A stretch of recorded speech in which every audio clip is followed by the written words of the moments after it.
अस्सलामुअलैकुम, my name is Shahryar Khan. Welcome back to my YouTube channel. तो आज की वीडियो में जो हम टॉपिक कवर करने वाले हैं उसमें बेसिकली ये चीज़ डिसाइड करेंगे कि जब अपने इस्लामाबाद एम्बेसी में जाना है तो उसमें अपने कौन कौन से डॉक्यूमेंट्स लेके जाने हैं। तो बेसिकली ये होता है कि जो भी डॉक्यूमेंट्स आपने इस्लामाबाद एम्बेसी में लेके जाने हैं उसके दो सेट्स बनाने हैं। मतलब हर चीज़ की जो फोटोकॉपी, हर डॉक्यूमेंट जो आपने अटैच करना है उसकी दो फोटोकॉपीज होंगी, मतलब टू सेट्स ऑफ डॉक्यूमेंट्स होंगे। तो अब हम बात करते हैं कि कौन कौन से डॉक्यूमेंट्स होने चाहिए। उससे पहले एक चीज़ याद रखना है कि दो सेट ऑफ डॉक्यूमेंट्स होने चाहिए, और जो दूसरी चीज़ है कि वो जो सारे डॉक्यूमेंट्स हैं, वो आप पासपोर्ट है, आईडी कार्ड है या किसी भी किस्म का डॉक्यूमेंट्स है, वो A4 साइज़ के पेपर पे होना चाहिए, मस्ट है। किसी भी किस्म की जो भी इंफॉर्मेशन आपने देनी है वो A4 साइज़ के पेपर पे होनी चाहिए। वो कोई भी छोटे पेपर या किसी और टाइप के पेपर पे नहीं होनी चाहिए, सब कुछ A4 साइज़ के पेपर पे होना चाहिए। और दूसरी बात यह कि टू सेट्स ऑफ डॉक्यूमेंट्स आपके जो होने चाहिए, जो अपने एम्बेसी में सबमिट कराने हैं। और इसके साथ साथ अपने ओरिजिनल डॉक्यूमेंट्स, जो डॉक्यूमेंट सबमिट करा रहे हैं उसके जो ओरिजिनल डॉक्यूमेंट्स हैं वो भी साथ लेके जाने हैं, कि समटाइम जो वीज़ा फीसद होते हैं वो आपके वो वाले डॉक्यूमेंट्स चेक कर सकते हैं।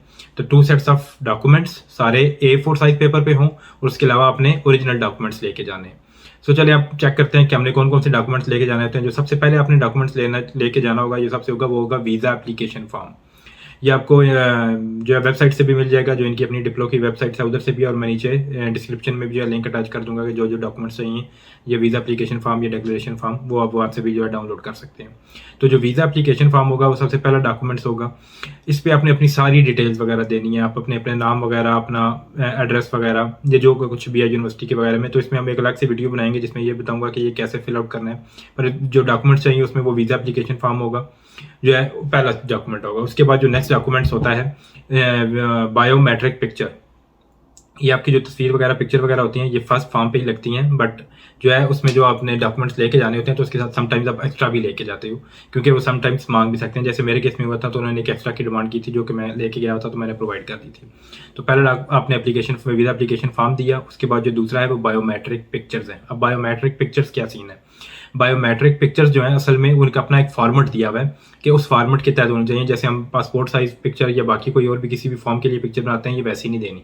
इसका ये अपना एक फॉर्मेट होगा, उसका भी एक मैं जो है PDF फाइल्स होगी अटैच कर दूंगा, जिसमें मेंशन होगा कि आपने किस साइज़ की रखनी है या उसका बैकग्राउंड क्या होना चाहिए। नॉर्मली ये है कि कलर बैकग्राउंड ना हो, ग्रे हो सकता है या वाइट हो सकता है, मतलब ये बैकग्राउंड हो, कोई भी कलर्ड हो या किसी में लाइनिंग वगैरह या किसी भी किस्म का पैटर्न वगैरह ना हो, और जो फेस जरा जूम किस्म का हो, मतलब बैक से नहीं होना चाहिए, जिसमें नहीं हो। ऑलमोस्ट इतना सा आई थिंक सो आ रहा होता है कि आपका फेस वगैरह जो है मेन फोकस पे होता है, बाकी आपकी तकरीबन इधर शोल्डर लाइन तक जो आपकी पिक वगैरह होगी। मैं उसका एक जो है PDF अटैच कर दूंगा, जिसमें उसके सैंपल्स वगैरह दिए हैं कि कौन सी नहीं होनी चाहिए और कौन सी होनी चाहिए, और अपने कलर भी जो है ग्रे या वाइट रखना है तो उसके बारे में भी होगा, वो बायोमेट्रिक पिक्चर के बारे में। जब बायोमेट्रिक पिक्चर, पहला वीज़ा एप्लीकेशन फॉर्म हो गया, दूसरा बायोमेट्रिक पिक्चर हो गया। अब जो तीसरा डॉक्यूमेंट्स होता है, जो मेन डॉक्यूमेंट्स भी है किस्म का, वो है आपका किसी भी यूनिवर्सिटी से, जर्मन यूनिवर्सिटी से आपको जो एडमिशन लेटर मिला है वो अपने मस्ट लेके जाना है। अब ये गौर से सुन लें कि ये जो एडमिशन लेटर है ये मस्ट लेके जाना है। किस मैंने ऐसा भी देखा है जिसमें उससे एडमिशन लेटर नहीं याद रहा, समटाइम ये जैसे भी हो गया मिसप्लेस हो गया कि at the time of interview उसके पास एडमिशन लेटर नहीं था। आल्दो उसके पास एनरोलमेंट लेटर थे, एग्जामिशन लेटर थे, यूनिवर्सिटी के बाकी चीज़ें थी, बट उसके पास एडमिशन लेटर नहीं था। तो VO ने उसका जो है इंटरव्यू कंडक्ट करने से इनकार कर दिया था। उसने कहा था कि मैं ये आपका इंटरव्यू नहीं ले सकता क्योंकि आपके पास एडमिशन लेटर नहीं है, वो हमारी मेन रिक्वायरमेंट है। क्योंकि जो आपके बाकी एनरोलमेंट है, ये बाकी जो डॉक्यूमेंट्स हैं वो मैंडेटरी नहीं है, आपका जो एडमिशन लेटर है वो मैंडेटरी है। तो आपने इस चीज़ पे फोकस करना है कि जब भी आप इंटरव्यू के लिए जाएंगे तो एडमिशन लेटर आपके पास मस्ट होना चाहिए। तो एडमिशन लेटर के बाद जो आपका नेक्स्ट आपका डॉक्यूमेंट्स होगा वो होगा proof of sufficient financial means. मतलब अब इसमें क्या है कि आपने प्रूफ करना है कि आप उधर स्टडी के दौरान अपने आप को जो है सपोर्ट कर सकते हैं। तो उसमें दो चीज़ें होती हैं। सबसे पहला, जैसे कि आप सब जानते हैं कि या तो अपने ब्लॉग अकाउंट सबमिट कराना होता है कि मेरे पास ब्लॉग अकाउंट है और मैं उधर से जो है ये अपने जो स्टडीज़ के दौरान जो अपने एक्सपेंसेस होंगे उससे बेयर करूँगा, या आप उसके अलावा जो है वो स्पॉन्सरशिप लेटर भी होता है। पर ये तो एक ही कैटेगरी में आ जाता है। पर उसके अलावा जो दूसरी चीज़ है, अगर आपको कोई स्कॉलरशिप वगैरह मिली है, तो अगर आपको कोई स्कॉलरशिप मिली होती है तो आपने वो शो करनी होती है, जो है प्रूफ ऑफ फाइनेंशियल मीन्स। उसमें जो अपने डॉक्यूमेंट्स शो करने हैं, या ब्लॉक अकाउंट स्पॉन्सरशिप लेटर, और दूसरा में यह कि अगर आपको कोई स्कॉलरशिप मिली है तो आपने वो शो करनी है। ये अब इसके बाद हो गया। इसके बाद आपने अपनी CV अटैच करनी है। जो 5th डॉक्यूमेंट होगा उसमें आप अपनी CV अटैच करेंगे। डॉक्यूमेंट होगा वो 6 डॉक्यूमेंट में बेसिकली ये कराची एम्बेसी के लिए है। इसमें आपने जो है लेटर ऑफ मोटिवेशन लिखना होता है। कराची एम्बेसी वालों को आई थिंक जो पहले सबमिट कराना होता था, आल्दो अब प्रोसेस उनका चेंज हो गया, तो आई डोंट नो कि अभी उनका क्या है, वो उसको अलग टॉपिक के लिए रख देते हैं। बट इस्लामाबाद एम्बेसी वाले ये है कि उन्होंने जो है लेटर ऑफ मोटिवेशन साथ लेके नहीं जाना होता। वहाँ पे at the time of interview on the spot वो आपको 2 से 3 क्वेश्चन देंगे, वो आपने वहीं पे लिखना होगा। वो खुद ही आपको एक A4 साइज पेपर देंगे, पेन से अपने वहीं पे वही जो 2 से 3 क्वेश्चन बताएंगे, 4 बताएंगे, जितने भी होंगे आपने वहीं पे उनको आंसर करना होगा और वहीं पे वो सबमिट कराना हो जाएगा अपना साइन और डेट लिख के उस दिन की। उसके बाद जब अपने ये चीज़ हो गया, उसके बाद जो 7th डॉक्यूमेंट्स है उसमें आपने ये है कि अपनी जितनी भी डिग्रीज या सर्टिफिकेट्स हैं आपके, वो आपने सब कुछ जमा करना है। उसमें आपकी स्कूल की डिग्री होगी, मतलब आपने जो सनद जमा करानी है, सर्टिफिकेट नहीं होती है आपकी, जो ओरिजिनल सनद होगी ना, तो उसी की फोटोकॉपी करा के आपने वो सबमिट करानी है। उसके बाद अपने एफएससी में जो भी आपने आईसीएस की है, एफएससी की है, इंजीनियरिंग जो भी की है, उसकी जो डिग्री होगी उसकी आपने फोटोकॉपी करके सबमिट करानी है। उसके बाद जो बीएस की आपकी डिग्री होगी और ट्रांसक्रिप्ट होगी, आपने उसकी भी फोटोकॉपी सबमिट करानी है। और साथ आपने अगर कोई एम्प्लॉयमेंट किया या आपने इंटर्नशिप किया, कोई भी आपके पास जो एक्सपीरियंस लेटर वगैरह ये सर्टिफिकेट्स वगैरह वो आपने यहीं पे अटैच करने हैं। और अगेन इनकी फोटोकॉपीज करानी है, 2-2 सेट कराने हैं और नोटराइज होना मस्ट नहीं है, ये अपने सिंपल ऐसे ही सबमिट करा देने हैं। बस ओरिजिनल साथ लेके जाने होते हैं, तो इसलिए आपको नोटराइज बेसिकली नोटराइज कराने के लिए डॉक्यूमेंट जरूरत नहीं है। अब इसके बाद जो आपका नेक्स्ट डॉक्यूमेंट है वो आपके proof of language skill. Islamabad Abbasi के लिए, कराची के लिए भी है, इस्लामाबाद अब्बासी के लिए भी है कि आपने लैंग्वेज के जो है ना, मतलब आइल्स यूजली जो है आइल्स ही कराते हैं, आप टॉफल वगैरह भी करा सकते हैं या कोई और डॉक्यूमेंट्स होगा इंग्लिश का वो भी करा सकते हैं, बट यूजली जो है मोस्ट ऑफ द पीपल वो है वो आइल्स ही यूज़ करते हैं। तो आइल्स की जो ओवरऑल रिक्वायरमेंट है वो 6.0 है ओवरऑल रिक्वायरमेंट। अगर किसी बैंड में 5.5 होता है तो ओवरऑल अगर आपका 6 या 6+ है तो तब भी वो चल जाता है। बहुत कम केसेज होते हैं तो वो किसी वगैरह पे इशू कर दें, ये टोटली वीओ पे होता है, बट जो ओवरऑल उनकी रिक्वायरमेंट है वो 6.0 है। मतलब अपने ओवरऑल 6 अगर आपका है तो आप ये जो है रिक्वायरमेंट मीट कर रहे हैं। बट कुछ केसेस में ऐसे होता है कि कुछ लोगों ने प्रोफिशिएंसी लेटर पे एडमिशन ले लिया होता है किसी यूनिवर्सिटी में जिसकी आइल्स की रिक्वायरमेंट 6.5 और 7 होती है, बट वो आपको प्रोफिशिएंसी लेटर पे भी एडमिशन दे रहे होते हैं। तो कुछ लोग इस तरह करते हैं कि वो उस पर एडमिशन ले लेते हैं और एम्बेसी के लिए जो आइल्स करते हैं वो 6 होता है। तो वहाँ पे एक ये लूप ये है कि ये इशू ये है कि अगर आपका जो आइल्स स्कोर है वो जो आपके प्रोग्राम जिसमें जा रहे हैं उसकी रिक्वायरमेंट से कम है, तो एम्बेसी आपसे ज़्यादा डिमांड कर सकती है। और वो यूजली या मोस्टली वो ये डिमांड करती भी है कि अगर आपका आइल्स 6 है बट कोर्स की रिक्वायरमेंट 6.5 है, तो आपसे कहेंगे कि आप कोर्स की रिक्वायरमेंट मीट नहीं कर रहे, आल्दो आपने प्रोफिशिएंसी लेटर पे ले लिया जो भी है, उन्होंने अगर आपको कह दिया कि आपने सबमिट कराना है तो आपने कराना होता है। तो ये इस चीज़ को भी देख लेना कि आप कोर्स रिक्वायरमेंट को जो है फुलफिल कर रहे हो, उसके साथ उसी आइल्स से जाएँ। सो जब भी आइल्स की प्रैक्टिस कर रहे हो तो एटलीस्ट 6.5 कर लें, क्योंकि मोस्टली यूनिवर्सिटीज़ की जो रिक्वायरमेंट है वो 6 to 6.5 ही है। कुछ एक दुकान है जो 7 या 7.5 प्लस जो है रिक्वायर्ड करती हैं, तो यूजली का ये है 6 to 6.5 होता है। तो आपने कोर्स की रिक्वायरमेंट को भी मीट करना है ताकि आपसे एम्बेसी जो है दोबारा डिमांड ना कर सके। तो उसके बाद ये लैंग्वेज के बाद जो आपका नेक्स्ट डॉक्यूमेंट चाहिए उसमें जो है वो बेसिकली आपने वो आपका जो स्पॉन्सर होगा वो उससे रिलेटेड होता है। उसमें आपने क्या करना है, उसमें अपने बैंक स्टेटमेंट अटैच करनी है। उसके अलावा आपने उसकी जो प्रूफ ऑफ इनकम है वो चीज़ आपने अटैच करनी है, मतलब जिधर से भी आपके स्पॉन्सर के पैसे वगैरह आ रहे हैं वो अपने आप सैलरी से हो सकती है या बिजनेस हो सकता है, जिस तरीके से भी आ रहे हैं अपने वो चीज़ यहाँ पे प्रोवाइड करनी है। 6 मंथ की आपने बैंक स्टेटमेंट प्रोवाइड करनी है, उसमें ट्रांजेक्शन वगैरह सारे रिकॉर्ड होंगे, स्पॉन्सर की यही बैंक स्टेटमेंट हो, और दूसरा आपने जो साथ उसकी देनी है वो सैलरी स्लिप वगैरह देनी है या प्रूफ ऑफ फंड जिधर से आ रहे हैं।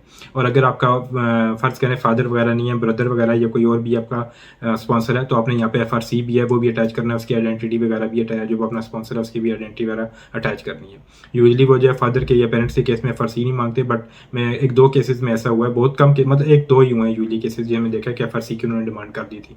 तो मैं ये कहूँगा ऑनलाइन आपको ईजिली मिल जाता है, आई थिंक 1K अभी तक फीस होगी और 15 से 20 मिनट तक आपको जो है मेल के जरिए भी आ जाता है। आप अगर पर्सनली विजिट करें तो तब भी कुछ 2-3 घंटों में आई थिंक सो आपको मिल जाता है उधर ही, बट ऑनलाइन अप्लाई करें तो 15 से 20 मिनट लगते हैं। अपने डॉक्यूमेंट्स ऑनलाइन प्रोवाइड करने हैं, पिक्चर वगैरह प्रोवाइड करनी है, तो आपको 15 से 20 मिनट में जो है वो ईमेल के जरिए आ जाएगा, वो भी शो कर सकते हैं। तो ये होगा कि मैंडेटरी नहीं है बट रिकमेंडेड यही है कि आप FRC भी साथ लेके जाएँ।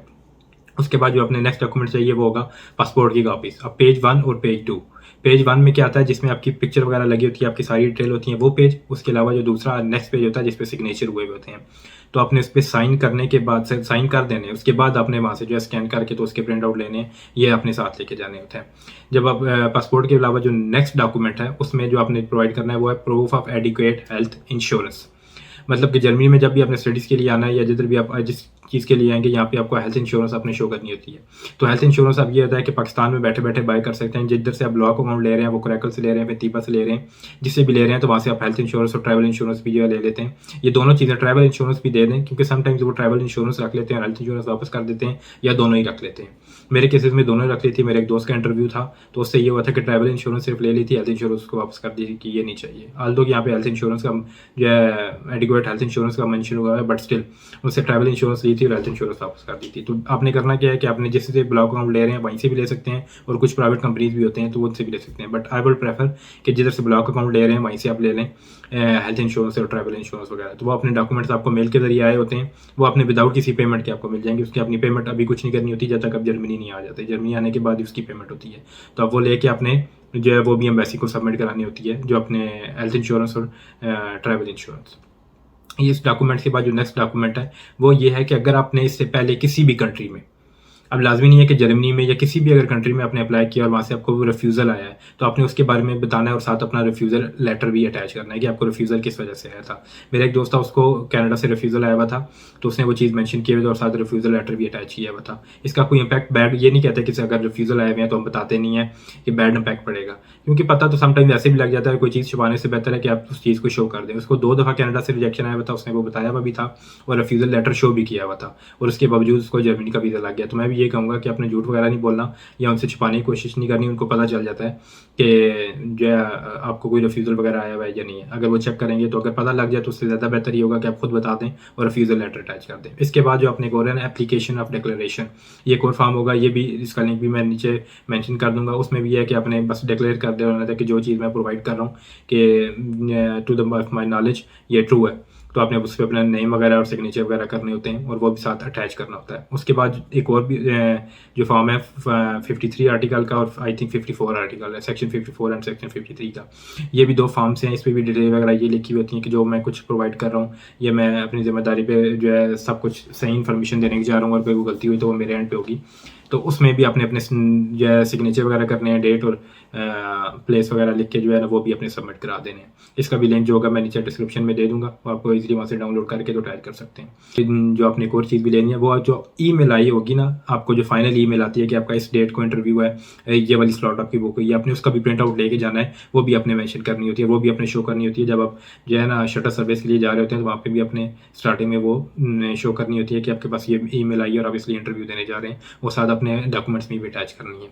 तो जो इसकी होगी, इसकी फोटो कापीज आपने 3-4 रख लेनी है पास, और अपने आईडी कार्ड और पासपोर्ट वगैरह भी 3-4 एक्स्ट्रा कापीज़ रख लेनी है, क्योंकि आपको ये 1-2 जगह देनी होती हैं, तो समटाइम्स वो वापस कर देते हैं, समटाइम्स रख लेते हैं। तो इसकी एक्स्ट्रा कापी हो तो ठीक है। 2 सेट आपने एम्बेसी में सबमिट कराने हैं, एक आप अपने पास बैकअप के लिए ले जाएँ और उसके अलावा अपने ओरिजिनल साथ रखने हैं। ओरिजिनल जितने डॉक्यूमेंट्स हैं वो आपके पास मस्ट होना मस्ट है, क्योंकि वो उधर आपसे जो है अगर वो चेकिंग के लिए मांग लेते हैं और अगर आपके पास नहीं है तो इशू क्रिएट कर सकते हैं। तो ओरिजिनल डॉक्यूमेंट सारे रखने हैं, एक बैकअप का सेट रखना है और 2 सेट अपने सारे डॉक्यूमेंट्स के बनाने हैं। A4 साइज़ पेपर पे होने चाहिए। तो ये सारे डॉक्यूमेंट्स जो मैंने लिस्ट आउट कर दिए मैं नीचे डिस्क्रिप्शन में भी मेंशन कर दूंगा, और जो डॉक्यूमेंट्स आपने डाउनलोड करने हैं उनका लिंक वगैरह भी दे दूंगा, तो आप वहाँ से डॉक्यूमेंट्स जो है डाउनलोड कर सकते हैं और ये अपने डॉक्यूमेंट्स साथ लेके जाने हैं। तो अगेन ये देख लें कि आपने सारे डॉक्यूमेंट्स की 2-2 फोटो कापीज़ करानी है। नोटराइज होना मस्ट नहीं है। कुछ लोग कहते हैं कि नोटराइज कराएं या नहीं है, आपने 2-2 फोटो कापीज़ करानी है, बट HEC अटेस्टेड होने चाहिए डॉक्यूमेंट्स। आपकी जो डिग्रीज वगैरह हैं या जो ट्रांसक्रिप्ट वगैरह वो HEC अटेस्टेड होने चाहिए। IBCC अटेस्टेशन मैंडेटरी नहीं है, बट करा लें तो अच्छी बात है, समटाइम मांग लेते हैं। तो मैं ये रिकमेंड करूँगा अगर आपके पास टाइम है तो आप वो भी करा लें। 2 सेट बनाने हैं अपने सारे डॉक्यूमेंट्स के।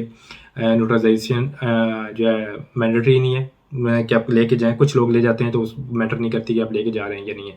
उसके बाद सारे डॉक्यूमेंट्स आपके जितने भी हैं वो आपने जो होता है ना कि A4 साइज़ पेपर पे लेके जाना। तो आज के लिए इतना ही था। जो जो डॉक्यूमेंट्स चाहिए थे वो मैंने आपको बता दिए। अगर आपको ये वीडियो अच्छी लगी है तो kindly subscribe my channel and like the video. See you in the next video. अल्लाह हाफिज़।